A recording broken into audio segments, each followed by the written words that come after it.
Naomi came home from her father's funeral expecting silence, but not this kind of silence.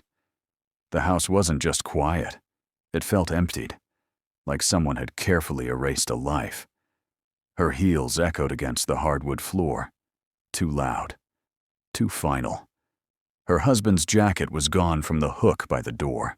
His shoes were missing from the rack. The framed photos that once lined the mantel had vanished, leaving behind pale rectangles where memories used to live. And then she saw them. Papers, perfectly aligned, placed dead center on the kitchen table. Divorce papers. Filed 3 days earlier. 3 days ago, she was choosing her father's casket. He thought this was the end of her story. What he didn't know was that this moment would cost him everything. Before we dive deeper, let us know in the comments where you're watching from. We'd love to hear from you. And don't forget to hit that subscribe button so you never miss any of our upcoming videos. Why would a man choose the darkest moment of his wife's life to walk away? Why was he so confident, so precise, so cruel? And what secret did Naomi carry? One even she didn't fully understand yet. This is not just a story about divorce. It's a story about timing, about greed, and about the quiet power people overlook until it's too late. Some betrayals announce themselves with violence. Others arrive in documents, in calculated exits, in the space between a funeral and a signature. This is about what happens when someone mistakes grief for weakness, when they confuse mourning with surrender, and when they realize, too late, that some foundations cannot be stolen. Naomi wasn't always this woman standing alone in a hollow house. She was 47 years old, a woman who had built her life with deliberate care. She worked as a financial analyst for a mid-sized consulting firm, the kind of job that required precision and patience. She wore her hair natural, cut short for convenience, and favored simple clothes that didn't demand attention. She had learned early that reliability mattered more than flash. Her father, William, had taught her that. William was a quiet man who had worked for the Postal Service for 38 years. He wasn't wealthy, but he was careful. He saved. He planned. He believed that security came not from luck, but from discipline. When Naomi was young, he would sit with her at the kitchen table, teaching her how to balance a checkbook, how to read a contract, how to never sign anything without understanding every word. People will try to take advantage, he'd say, not always with bad intentions. Sometimes they just assume you don't know better. So know better. Naomi married Trevor when she was 29. He was 32, handsome in an easy way, with a smile that made people trust him before he'd earned it. He worked in sales, moving from company to company, always chasing the next opportunity, the next commission, the next big break. He was charming, ambitious, the kind of man who could walk into a room and make everyone feel like they were the most important person there. Naomi found it intoxicating at first. She had spent her whole life being careful, being measured, being the person who checked twice and questioned everything. Trevor was the opposite. He lived forward. He believed momentum solved problems. For a while, that balance worked. She grounded him. He loosened her. They bought a modest house in a decent neighborhood. They talked about children, though it never quite happened. Life settled into routines. Work, dinners, weekends, the slow accumulation of shared years. But routines can hide erosion. Naomi's father began showing signs of decline when she was 43. Forgetfulness at first. Lost keys, repeated questions, then confusion, appointments he missed, bills he paid twice or not at all. The diagnosis came quietly, as these things do. Early onset dementia, progressive, irreversible. Naomi became his advocate, his organizer, his memory. She took him to doctor's appointments. She managed his medications. She hired caregivers when he could no longer be left alone. She did it all while working full-time, while maintaining a marriage, while trying to hold together the pieces of a life that was fracturing in ways she couldn't name yet. Trevor was supportive at first. He'd ask how her father was doing. He'd nod sympathetically when she came home exhausted. But sympathy is easy when it costs nothing. As the months turned into years, Trevor's patience wore thin. He stopped asking. He started sighing. He'd make comments about how much time she spent at her father's house, how little energy she had left for them, how this was taking over their lives. Naomi didn't have the bandwidth to fight. Grief and caregiving consume everything.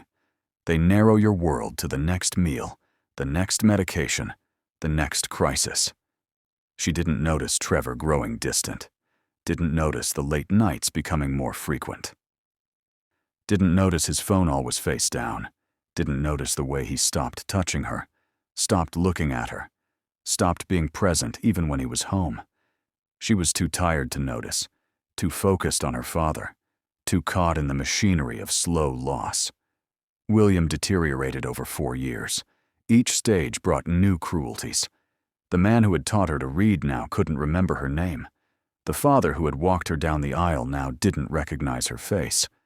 By the end, he was a shell, present but absent, breathing but gone. Naomi sat with him every evening after work. She'd hold his hand. She'd read to him even though he couldn't comprehend the words.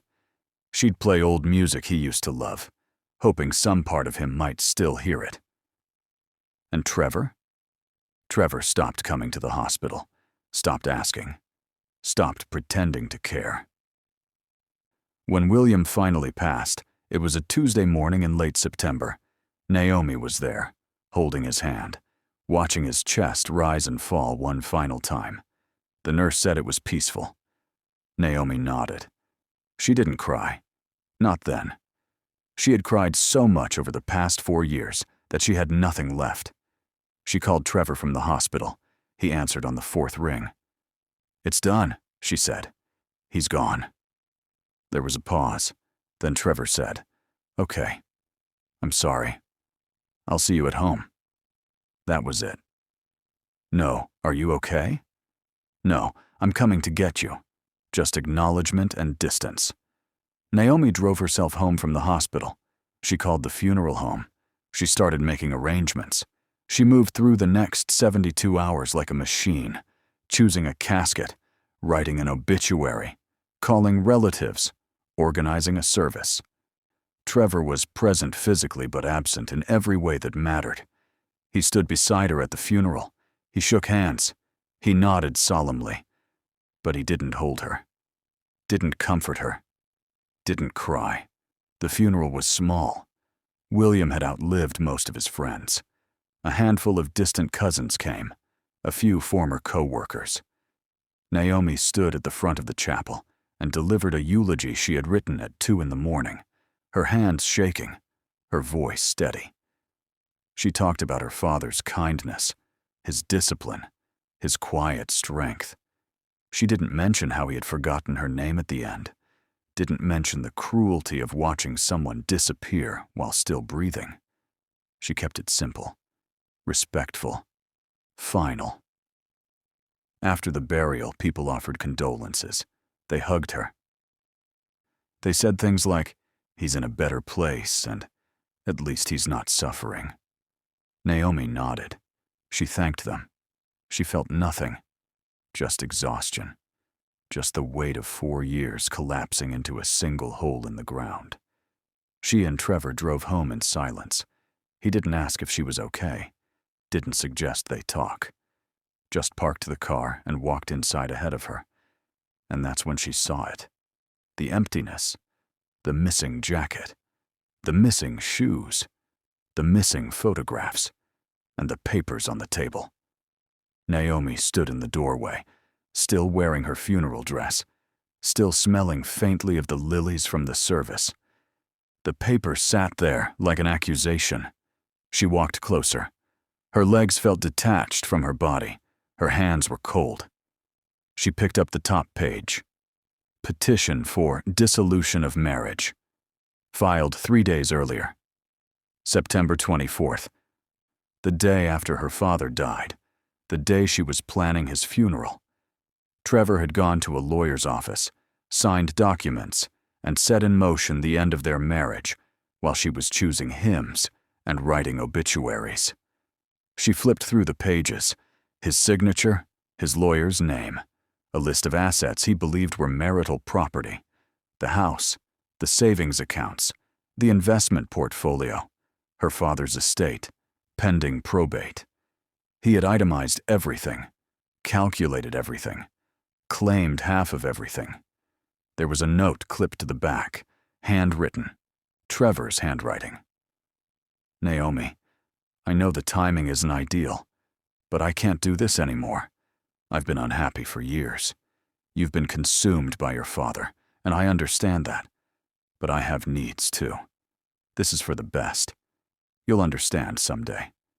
I've moved out. My lawyer will be in touch. Take care of yourself. She read it twice, then a third time. The words didn't change. The audacity didn't lessen. The cruelty didn't soften. He had written, the timing isn't ideal, as if this were a minor inconvenience, as if filing for divorce the day after her father died was just unfortunate scheduling, as if years of her caregiving, her exhaustion, her sacrifice, were simply her being consumed, as if his needs, unspecified, unvoiced, unaddressed, justified abandoning her at the lowest point of her life. Naomi set the papers down carefully. She walked to the kitchen sink. She turned on the water. She washed her hands even though they weren't dirty. She needed to do something, needed to ground herself in a physical action, because if she didn't, she might scream, or break something, or collapse entirely. Her phone buzzed, a text from Trevor. I hope you saw the papers. I didn't want to do this in person. Too emotional. Let's keep this civil. My lawyer will reach out next week. She stared at the message. Too emotional. He didn't want to do this in person because it was too emotional. For him, not for her. He had calculated this, timed this, waited until she was at her most vulnerable, most distracted, most broken. And then he struck. Not out of passion, not out of anger, but out of cold, deliberate strategy. Because he believed she wouldn't fight back. Because he believed grief had made her weak. Because he believed everything her father had built, everything she had inherited, was his for the taking. What Trevor didn't know, what he couldn't have known because Naomi herself had barely thought about it in years, was that her father had been more careful than anyone realized. That William, in his quiet, methodical way, had seen this coming long before it arrived. Naomi sat at the kitchen table, the same table where her father had taught her to read contracts, the same table where they'd eaten Sunday dinners for years, the same table that now held the evidence of Trevor's betrayal. She didn't cry. She didn't call anyone. She just sat and remembered a conversation from 8 years ago. Her father had called her over one Saturday afternoon, said he wanted to update some paperwork. She'd assumed it was standard stuff. Power of attorney, healthcare directives, the kinds of things people do when they start getting older. But there had been something else, something he'd mentioned almost casually. I'm putting the house in your name, he'd said. Not joint, just yours, in case anything happens. Naomi had frowned. What do you mean, in case anything happens? I mean, marriage is complicated, William had said. And I want to make sure you're protected. Not from Trevor specifically, just protected in general. At the time, Naomi had brushed it off. Her marriage was fine. Trevor was fine.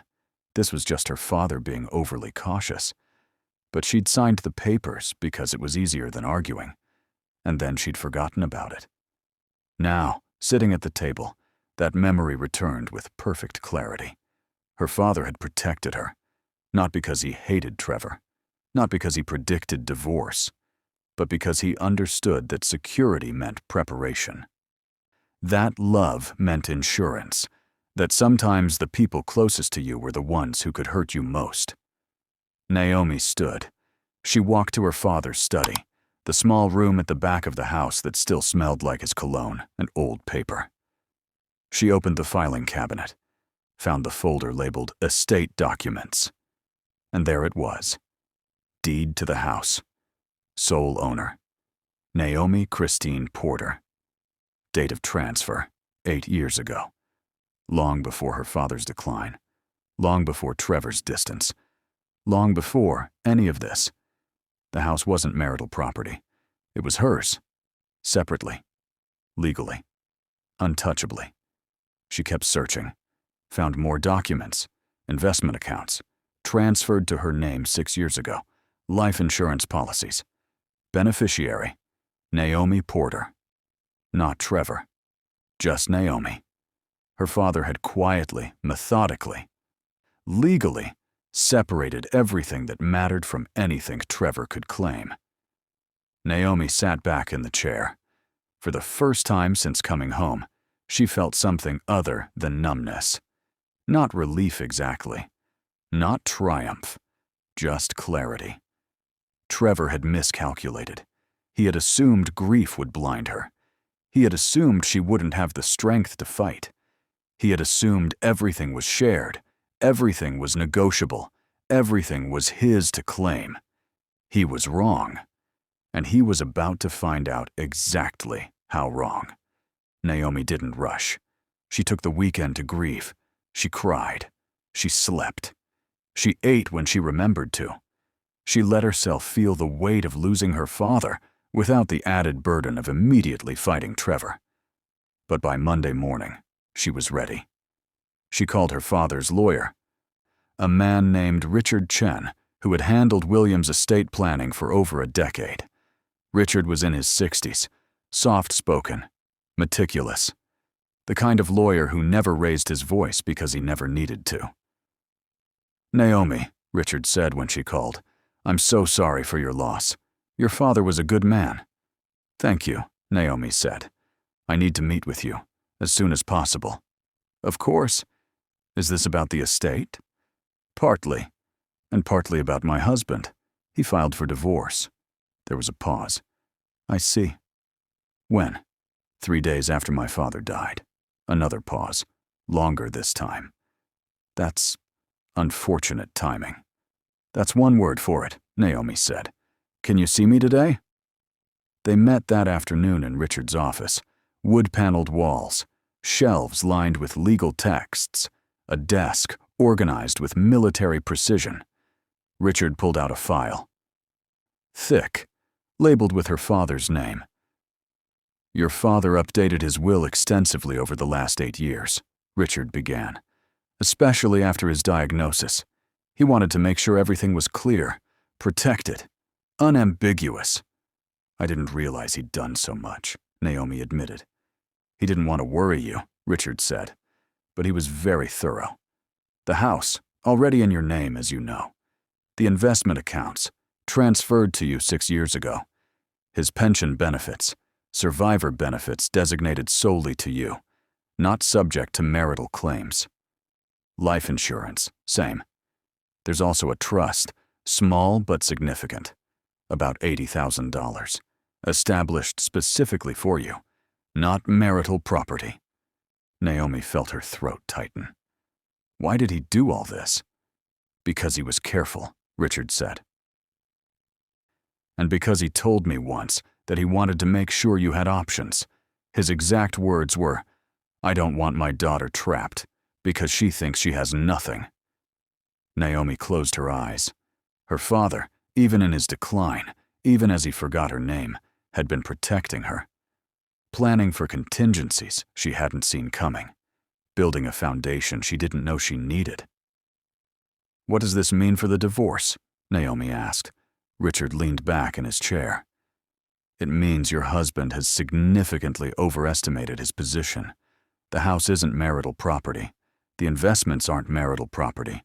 The estate isn't marital property. He's entitled to half of any assets acquired during the marriage, but most of what he's claiming doesn't qualify." "What is he entitled to?" "The savings account you both contributed to. Half of that." Any joint credit card balances, he's responsible for half. The car he drives is in his name, so that's his. But the house, the inheritance, the trust, none of that is touchable. Naomi felt something shift in her chest. Not quite relief, not quite anger, just clarity. So he left me with nothing, and he's getting nothing. Richard smiled faintly.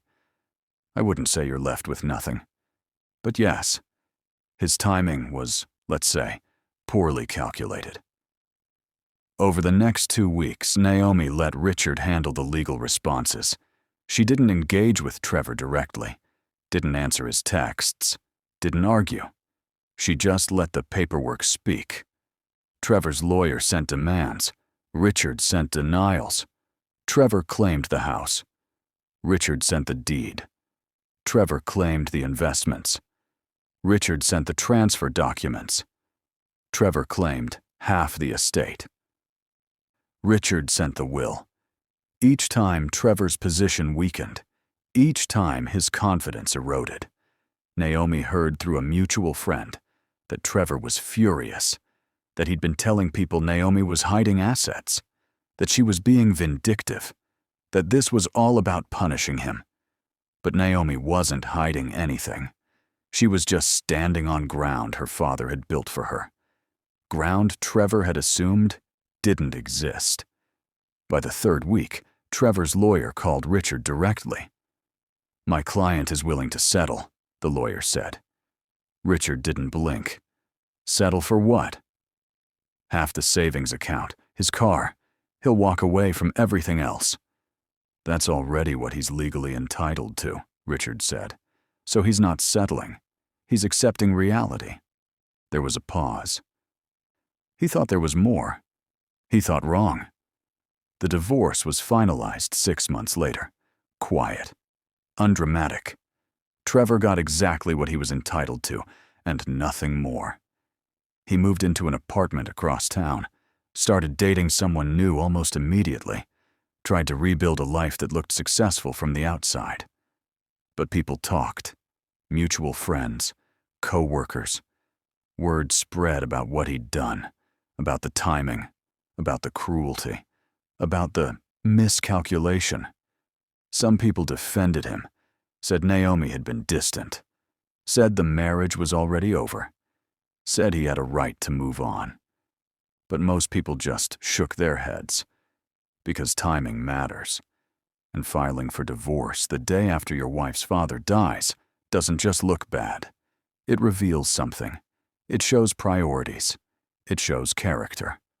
Or the lack of it. Naomi didn't participate in the gossip, didn't defend herself, didn't attack Trevor. She just moved forward.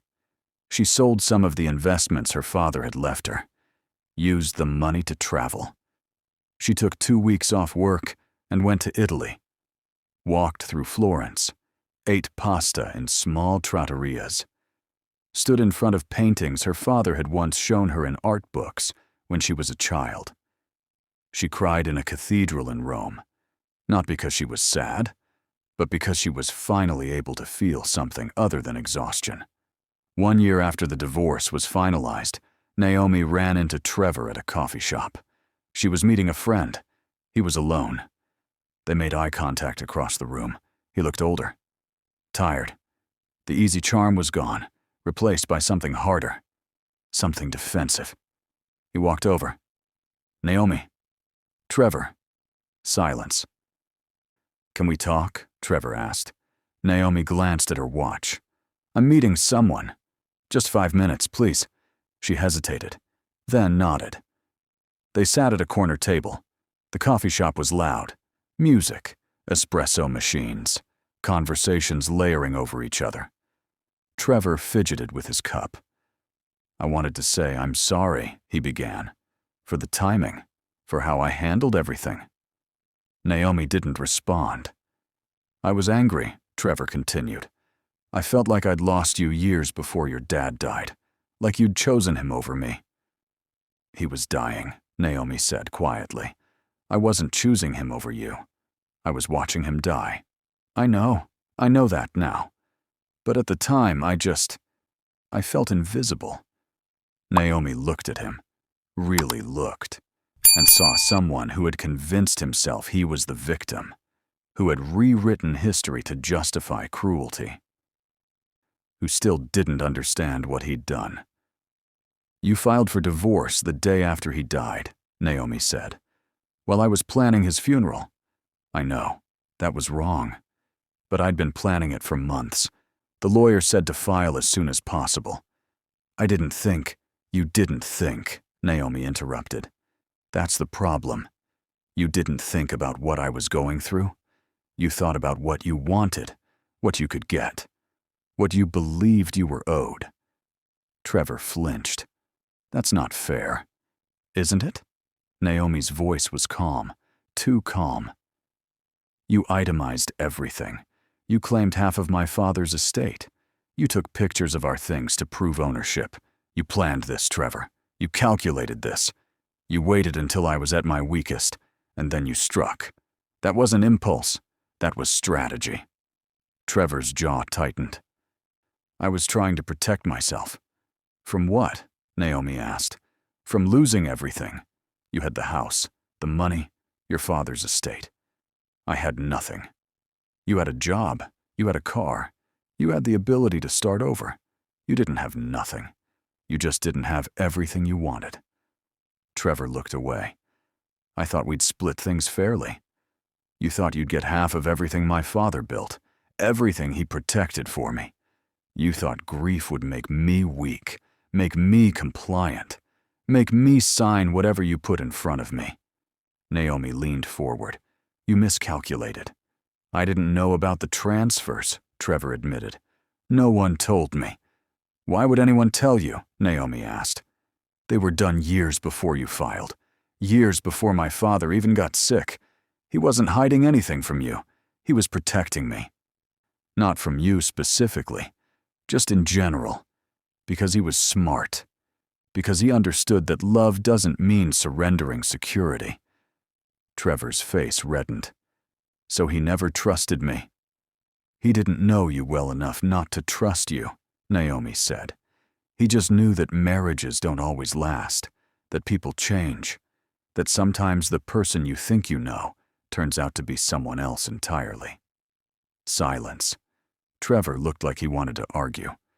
But what was there to say? "Do you hate me?" he asked finally. Naomi thought about it. "No, I don't hate you. I just don't think about you at all anymore." That seemed to hurt him more than anything else she'd said. He stood. "I hope you're happy, Naomi." "I am," she said, and she meant it. After Trevor left, Naomi's friend arrived. "Was that him?" "Yeah. You okay?" "Yeah," Naomi said. "I really am." Because she was. She wasn't angry anymore, wasn't bitter, wasn't haunted by what he'd done. She'd grieved her father, she'd grieved her marriage, and she'd come out the other side with something more valuable than Trevor could have ever taken from her. Clarity, security, peace. Her father had given her that, not through money, not through property, but through preparation, through care, through understanding that sometimes love looks like planning for the worst while hoping for the best. Trevor thought he was taking everything, but he'd only revealed what had been true all along, that Naomi had never needed him as much as he'd needed her, that security doesn't come from another person. It comes from foundations built quietly, carefully, deliberately. And that sometimes the people who underestimate you end up teaching you exactly how strong you are. 2 years after the divorce, Naomi's life looked completely different. She'd been promoted at work, started leading a team, traveled more, reconnected with old friends, started dating again, though nothing serious. She wasn't looking for serious. She was looking for herself. The house felt different now. It was hers in a way it never had been when Trevor lived there. She repainted the living room, bought new furniture, hung artwork she'd collected from her travels, planted a garden in the backyard, something her father had always talked about doing, but never got around to. She worked in that garden every weekend. Tomatoes, herbs, flowers that attracted butterflies. She'd kneel in the dirt, hands deep in soil, and feel connected to something larger than herself. Her father had taught her that, not explicitly, but through example, through the way he lived carefully, planned ahead, protected what mattered.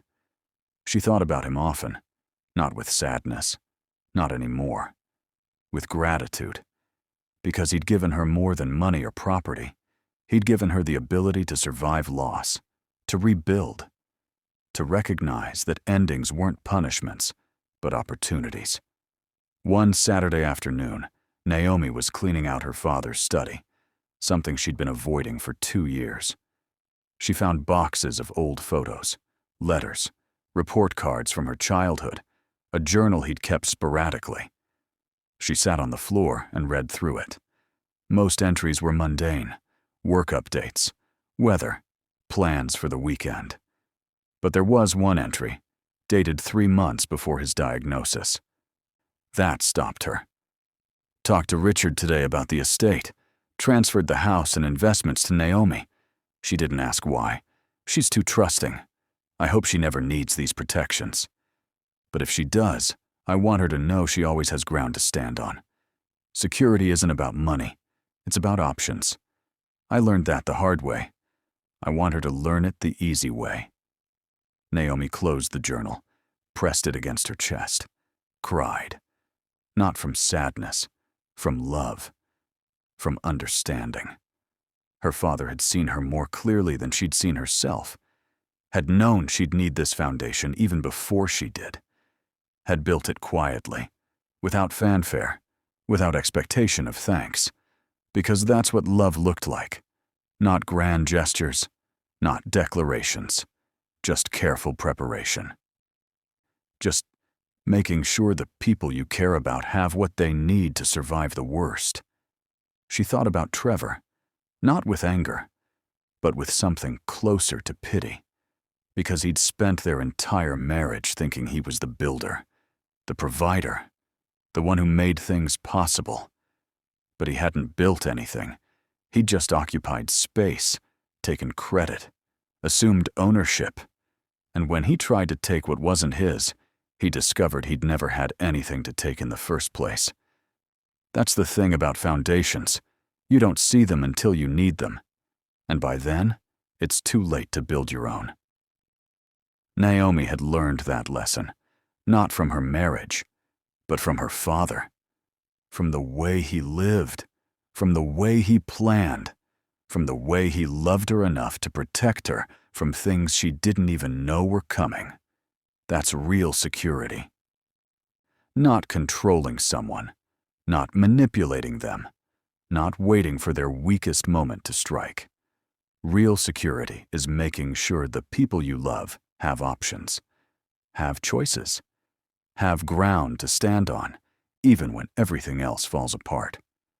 3 years after the divorce, Naomi got a call from Trevor's sister, Monica. They'd been close once, before everything.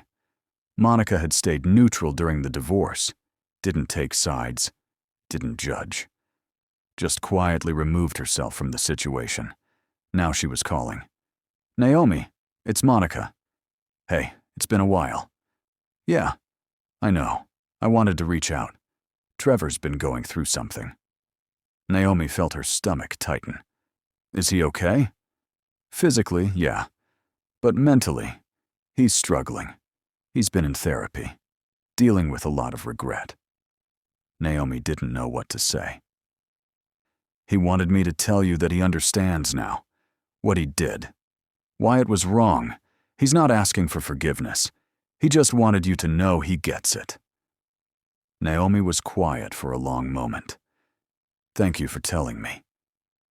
"Are you okay?" Monica asked. "Yeah," Naomi said. "I am." "Good. You deserve to be." They talked for a few more minutes, caught up on life, promised to get coffee sometime, though they both knew they probably wouldn't. When Naomi hung up, she felt nothing. Not satisfaction. Not vindication. Just neutrality. Trevor's regret didn't change anything, didn't undo the damage, didn't rewrite the past. It was just information, and she didn't need it. Naomi stood in her kitchen, the same kitchen where she'd found the divorce papers 3 years earlier, the same table where her father had taught her to read contracts, the same house that had become her foundation when everything else collapsed. She poured herself a glass of wine, walked out to the back porch, sat in the chair her father used to sit in, watched the sun set over the garden she'd built, and felt, for the first time in years, completely at peace. Not because Trevor had apologized, not because justice had been served in some cosmic way, but because she'd survived. She'd rebuilt. She'd learned the lesson her father had tried to teach her all along, that security doesn't come from another person. It comes from preparation, from careful planning, from understanding that the people who love you don't trap you. They give you options. Trevor had thought grief would trap her, would make her weak, would make her dependent. He was wrong. Grief had revealed her strength, had shown her what she was capable of surviving, had taught her that she didn't need him, had never needed him, and that the foundation her father built wasn't just about money or property. It was about knowing she could stand alone, and that sometimes standing alone is exactly where you need to be. What would you have done in Naomi's place? Would you have fought back immediately? Or taken time to grieve first? Do you believe Trevor's regret matters? Or is it too little, too late? Leave your thoughts in the comments. We read every single one. Have you ever been underestimated by someone who thought you were weak? How did you prove them wrong? These are hard questions, but they matter. Because this story isn't just about divorce, it's about the moment someone reveals who they really are. And about what happens when you're prepared for that moment, even if you didn't know you needed to be. Naomi's father gave her the greatest gift anyone can give. Not money, not property. Options. The ability to choose her own path. The security to walk away from someone who didn't value her. The foundation to rebuild when everything fell apart. That's what real love looks like. Not control, not possession, not promises. Just quiet preparation. Just making sure the people you care about have what they need to survive the worst. Because the worst will come. It always does. The question is, will you be ready? Naomi was ready. Not because she planned for this, but because someone who loved her planned for her. And that made all the difference. So here's what I want you to think about. Who in your life has built foundations for you? Who has prepared you for storms you didn't see coming? And more importantly, who are you building foundations for? Because someday, someone you love will face their own Trevor, their own moment of betrayal, their own devastating loss. And the question won't be whether they're strong enough. The question will be whether they have ground to stand on. Build that ground, not for control, not for power, but for love. Because that's what Naomi's father understood. That's what Trevor never learned. And that's what this story is really about. Thank you for watching. If this story moved you, share it with someone who needs to hear it. Someone who's going through their own loss. Someone who thinks they're trapped. Someone who needs to know that foundations exist, even when they can't see them yet. And if you stayed till the end, comment, "Foundations matter," so we know you were really here. We'll see you in the next one. Some stories don't end with revenge. They end with clarity, with peace, with the quiet knowledge that you survived. And that's more powerful than any victory could ever be.